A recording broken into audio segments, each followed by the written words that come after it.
Friends, this space is just coming together so quickly. Every single chance I get, I am out in the garden just putting in hours and physical labor trying to get this area together. So today we're going to be planting a beautiful redbud tree right in this middle bed. So it's early in the morning. As you can see, the sun on the right is coming up by the crepe myrtles, but this area is well shaded because the sun is currently behind the house. So the house is shading this area, but once the sun comes around this house, this is going to be in full sun. So this is a tree I'll be planting today. It is a gorgeous, gorgeous, gorgeous burgundy hearted redbud. Look at the leaves. Look at the color. Oh my goodness, I am just so excited. So it gets about 15 to 20 feet tall and 20 to 25 feet wide. Now, I don't think I'm gonna let it get to 25 feet wide. I'll keep it a little bit shaped up. But as you can see, the sun on the right, shade on the left. So we're gonna be planting the tree right here in this area where the grasses are and the arborvitae. So I'm removing those. I'll be reusing those back into this bed, but I'm just gonna take them out for now to make space for this beautiful tree. And if you're wondering why I sound like this, I caught the flu. It's not the other one. I caught the flu, so I lost my voice, and it's a whole dilemma. Anyway, back to this. So this area will be in full sun. Once the sun comes around the house, this is full sun. So I wanted to plant the tree in here to be a focal point for this bed, but to also cast even more shade on the back bed to give me filtered shade area. And as you move up towards the crepe myrtle, you get more shade, so I can have a bigger area to plant shade loving things, because I never had a shade garden and I'm just so excited for that. That's like a new world for me to enter into because I'm all full sun, so I'm excited. Here I'm just taking out all the perennials that I had in this bed. Well, not all, but majority of them that are in the area where I would like to plant the tree. And everything here, clearance, that I bought last year that I planted in this space. So I'm telling you, you need to be shopping clearance, save some coins and create that garden of your dreams. So now I'm just digging the hole and making sure that it is deep enough and wide enough to accommodate this root ball. I bought this tree in Pennsylvania. We went on a work trip with my husband, and on the way back we stopped at a nursery. I'll put the name on the screen, I cannot remember right now. And I just fell in love with this tree.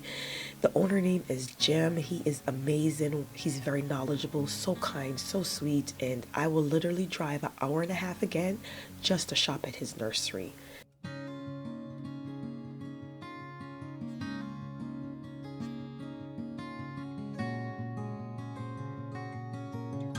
While digging the hole, we came across several roots that were in this space. These roots, I'm assuming, came from the tree that's across the fence line. It has a big root system, so I just used my little cutting saw to cut out some of the roots to make space, and then my husband came in to dig the hole a little bit deeper and wider. By the way, this was recorded around 7:30 early in the morning on Friday before he went to work, so I just took advantage. I was like, okay, let's go. I'm just so appreciative of him supporting my hobby and just helping me whenever I need help. Here, he's just scraping in some rabbit manure that I had laid out on this bed. By the way, if you want to get rid of deer from your garden, I realized that they do not like the smell of rabbit manure, rabbit poop.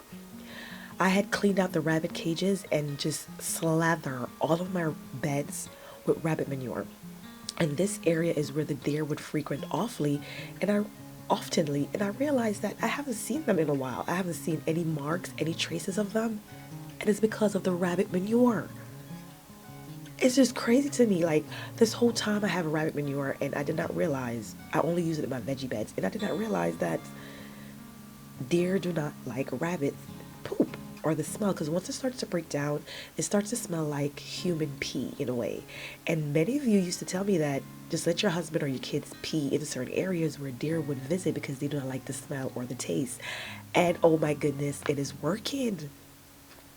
So here we got the tree in the ground, and we're just making sure that it is straight, it's not crooked. We start to backfill.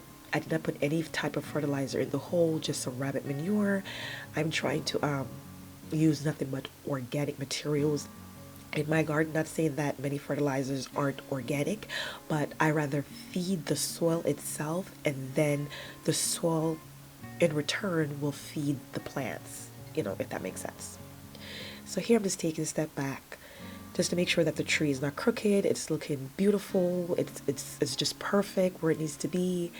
And I am just so excited. So by planting the tree in this area, I think I mentioned before, right where my husband is going to cast more shade on that back area, filtered shade.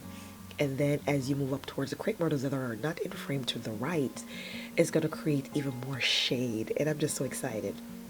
Also, once the sun, as you can see, the sun is on the left side by the obelisk, because now the sun is coming around the house.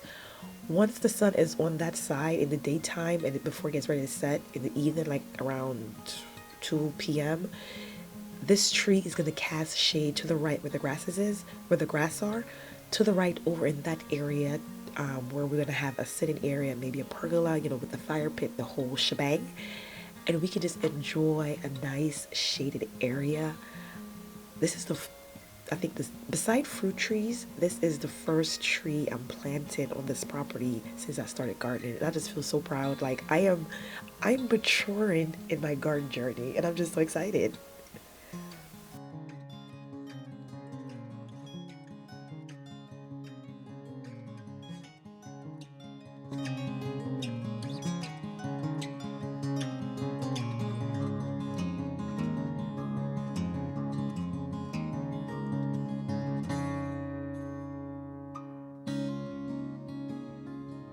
Can't really see it because now the sun is making its way around the house, and this whole area is going to be in full sun.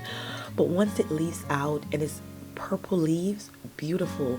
So the green giants, they're green. This tree in the back that's leaning to the right, that's a big shade tree. Everything is green. The crepe myrtles, they're green until they start to bloom. So I was like, something purple is needed in this bed as a focal point and to break up all that greenery.